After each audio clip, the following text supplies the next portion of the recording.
Hi, this is part 2 of how to do objection management.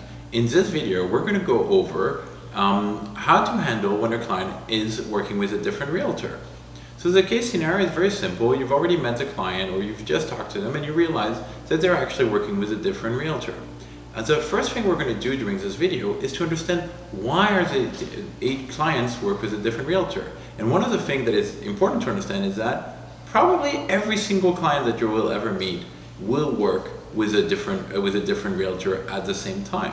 We're going to be understanding why, and then we're going to go over a 3-case scenario that is a typical case and how to be able to handle them.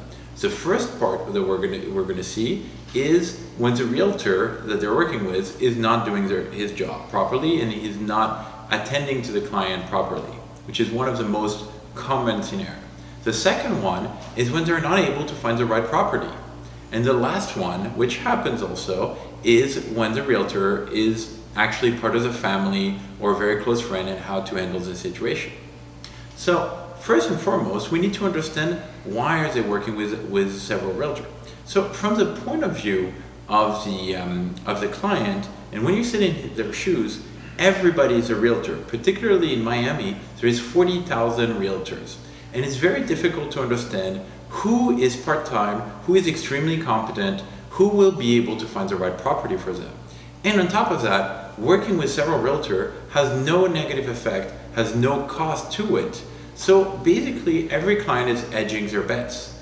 It is a logical thing to do for the clients, which is why they do it. Now, it's very important to understand that they're not trying to do this to be disrespectful. They're not trying to do this because they want to be mean. They just simply are hedging their bet. They only have one mission, which is finding their new home. So the first thing first, if you discover that your client has been working with another realtor, do not get angry. As soon as you get angry, as soon as you're being disrespectful or you feel hurt and you pass it along to the client will basically back out and will no longer be your client. So this is something that is normal for the client to do. It is, of course, we wish it would be different. Of course, we wish it were exclusive to us, but it is normal that they don't want to. The real key to it is how to be competitive and how to actually show that you're able to find a home and provide a better service. So right now, we're going to be looking at the first case scenario, which is what to do when the other realtor is not doing their job. So the first part of this is to understand what is happening. You have met this client now and they're interested in seeing a property with you despite the fact that they have another realtor. So one of the key things to understand is why are they reaching out to you? Why are they doing why are they on the website on Home 61, or why are they looking to do the job themselves? This typically is a very big indicator that they're not satisfied with the work of the realtor. And we have seen several examples of this. For example, the other realtor works part-time and therefore cannot show the properties whenever the client is available. Sometimes the other realtor simply don't have the time, is not ready to do the work, and so the client himself is being proactive in trying to help themselves or sometimes even help the realtor. This is clearly an opportunity for you to become competitive and for you to shine. You do not have to go and dismiss or dish the other realtor.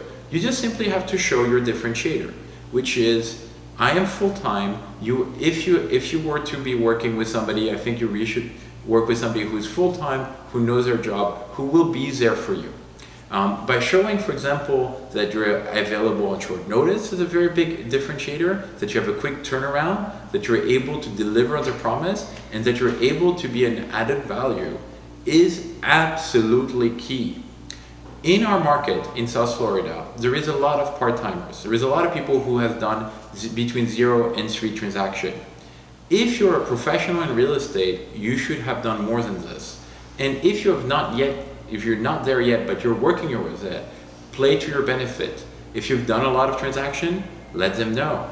If you're able to help and you have a lot of a quick turnaround, even if you haven't done a lot of transaction yet, let them know, show that you are everything that they were looking for, that you're going to be able to solve their problem.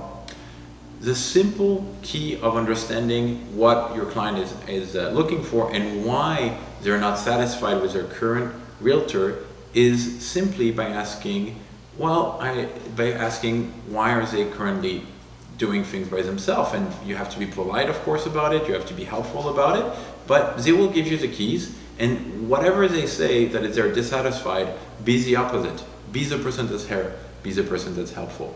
And this is the best way on how to deal when the client is working with a realtor that is not fulfilling his duty or is not satisfying the client. This is a clear opportunity for you to step in and show that you're the real deal. For the second part is what to do when they are working with a different realtor, but they have been unable to find the right property. So this is actually very common. Typically, realtors ask a series of questions to try to qualify and try to filter which house the client wants.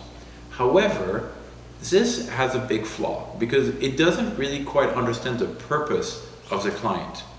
As we have seen in our previous videos on how to manage online leads, we need to understand the why of the client. And you can find a link of the video in the description below. Once you're able to understand the true purpose of the client, now you're able to become an added value. You no longer become a search filter in a search bar on a website, but you can actually guide them into finding the house that they actually need. And by really understanding the purpose of the client and understanding their motivation better than any other agent, you will be able to win the client over. If the client feels that you are the right person who understands them, who understands their need, and will be able to solve their key purpose, which is finding a new home, they will stick with you through thick and thin. So this is very, very key and very, very important. So understanding the true purpose of the client, rather than trying to get them to filter out the property or to tell you what they want, you need to understand their purpose and you need to tell them what would be best for their project and for what they want to achieve. And the third case scenario is actually when the client is working with a realtor that is either a very close friend or part of their family or somebody they feel obligated to. And this is like a case scenario from last week where the client was working in Virginia selling his home with a realtor agency, and they have a branch down here in Miami, and they felt obligated to work with the same agency. And so this is, of course, a much more difficult situation, but you can still actually participate. Very often, whenever you have a client that's working with their family members, the family member is not very well versed into real estate. They really didn't have a career in it. They just happened to have a license. Or in the case of scenario of last week, they had an agency up north, but the person was looking all the way down in Homestead. So we're not really specialists in the industry. So one of the great things you can say is that you're going to collaborate with them. You're going to be able to, of course, give them a referral fee, but you're going to be able to help them out in ways that their family member or the person they feel obligated to will not be able to do. So of course you will be doing the work, and the other person might get 25%. However, you will be able to win the trust of the client. Not only will you be making the other 75 for it, but further, instead of 0 if you don't get the client. But on top of that, this is going to be a client for life because they will suddenly have the ability to compare the quality of your work versus the quality of the work of somebody while they felt obligated to was not necessarily a professional in the industry.